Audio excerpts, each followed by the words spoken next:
Brought to you by Palvi Agrico.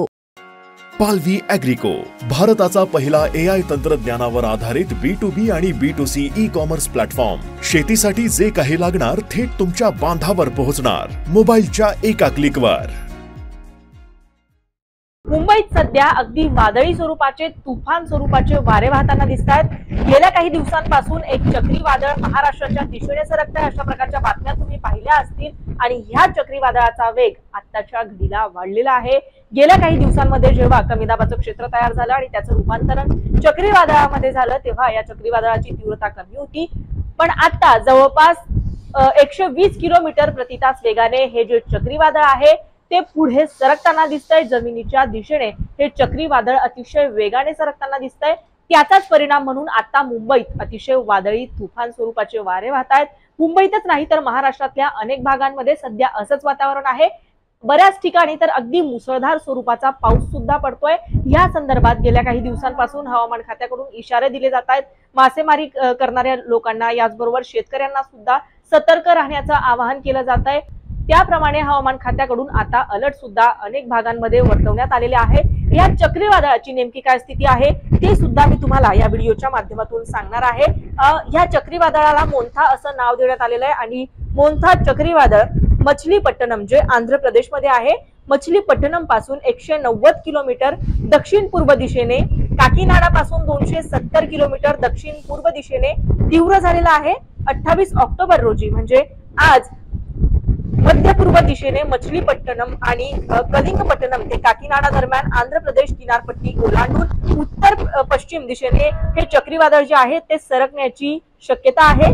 आणि आता जवळपास आज 120 किलोमीटर प्रति तास वेगाने वारे वाहण्याची शक्यता सुद्धा हवामान खात्याकडून वर्तवण्यात आलेली आहे. खरं तर बघायला गेलं तर हवामान खात्याने हे वादळ डिरेक्टली महाराष्ट्रावर धडकेल असं सांगितलेलं नव्हतं. आता ते आंध्र प्रदेशच्या दिशेने सरकलेलं आहे.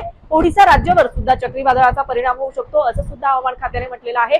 मात्र कितीतरी हजारो किलोमीटर अंतरावर हे राज्य असले तरी आता आपण बघू शकतो की महाराष्ट्रावर वादळी वारे वाहताना दिसत आहेत. महाराष्ट्रावर पावसाचं सावट सुद्धा गेल्या काही दिवसांपासून आहे आणि पुढे सुद्धा या चक्रीवादळाचा परिणाम म्हणून महाराष्ट्रात पाऊस पडण्याची शक्यता असणार आहे. या संदर्भात मुंबई रेंजने सुद्धा एक अत्यंत महत्त्वाची माहिती दिलेली आहे, ज्यामध्ये सांगण्यात आलंय कोकणाच्या दक्षिणेकडे कमी दाबाचा पट्टा असल्याने मुंबईत अधूनमधून पाऊस पडण्याची शक्यता असणार आहे. पुढच्या 48 ते 72 तासात मुंबईत पावसाचा जोर वाढेल आणि वारे वाहतील, कारण ही प्रणाली मुंबईच्या जवळ राहील. पाऊस जलद आणि तीव्र असेल असं सुद्धा मुंबई रेंजने म्हटलेलं आहे. खरं तर म्हणजे 48 ते 72 तासांमध्ये हा जो चक्रीवादळाचा धोका आहे तो अजून तीव्र होण्याची शक्यता हवामान खात्याकडून वर्तवली जाते. खरं तर आता आपण बघतोय की महाराष्ट्रभर पाऊस पडतोय, वादळी वारे वाहत आहेत आणि ही जी पावसाची स्थिती आहे ती पुढच्या 48 ते 72 तासांमध्ये आणखी तीव्र होऊ शकते. आणखी मुसळधार स्वरूपाचा पाऊस महाराष्ट्रातल्या अनेक जिल्ह्यांमध्ये पडू शकतो.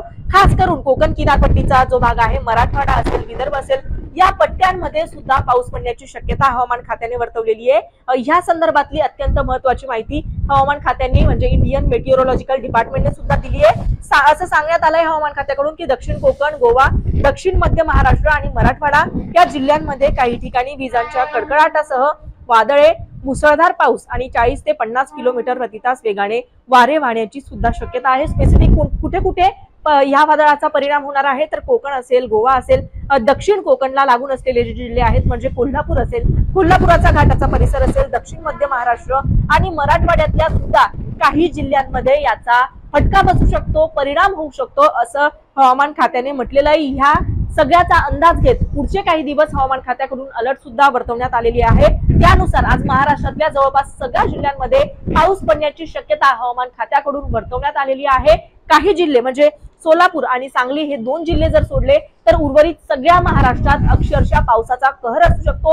वादळी वारे वाहू शकतात, तुफान स्वरूपाचे वारे वाहू शकतात असं हवामान खात्याने म्हटलेलं आहे. उद्या मात्र आजच्या तुलनेने पावसाची स्थिती जी आहे ती अजून तीव्र होण्याची शक्यता आहे. उद्या खास करून विदर्भातले जे जिल्हे आहेत गडचिरोली, गोंदिया, चंद्रपूर आणि यवतमाळ या जिल्ह्यांना हवामान खात्याकडून ऑरेंज अलर्ट दिलेला आहे. म्हणजे आता जो कमी ते मध्यम स्वरूपाचा पाऊस पडतोय त्याही पेक्षा तुलनेने अधिक तीव्रतेने पाऊस पडण्याची शक्यता विदर्भातल्या या जिल्ह्यांमध्ये असणार असल्याचं हवामान खात्याने म्हटलेलं आहे। तर उर्वरित जे जिल्हे आहे तिथे सुद्धा पावसाची शक्यता असल्याचं हवामान खात्याने म्हटलेलं आहे आणि अशाच पद्धतीचं वातावरण पुढचे आणखी 4 ते 5 दिवस असणार असल्याचं सुद्धा हवामान खात्याकडून सांगण्यात आलेलं आहे। त्यामुळे गरज असेल तरच घरातून बाहेर पडा, कारण अगदी वादळी स्वरूपाचे हे वारे आहेत आणि मोठ्या प्रमाणात नुकसान सुद्धा या वाऱ्यांमुळे होऊ शकतं, पावसामुळे होऊ शकतं। त्यामुळे सतर्कतेचा इशारा हवामान खात्याकडून करण्यात येतोय। तुम्हाला या संदर्भात काही प्रश्न असतील आणि महत्त्वाचं म्हणजे तुमच्या भागात आता काय स्थिती आहे, तुमच्या भागात पण अशा पद्धतीचं वातावरण आहे का, नक्की काय घडतंय आम्हाला तेही कमेंट करून नक्की कळवा। आणि अशाच अपडेटसाठी मुंबई तकला सबस्क्राईब केलं नसेल तर नक्की सबस्क्राईब करा। हा व्हिडिओ पाहिल्याबद्दल धन्यवाद।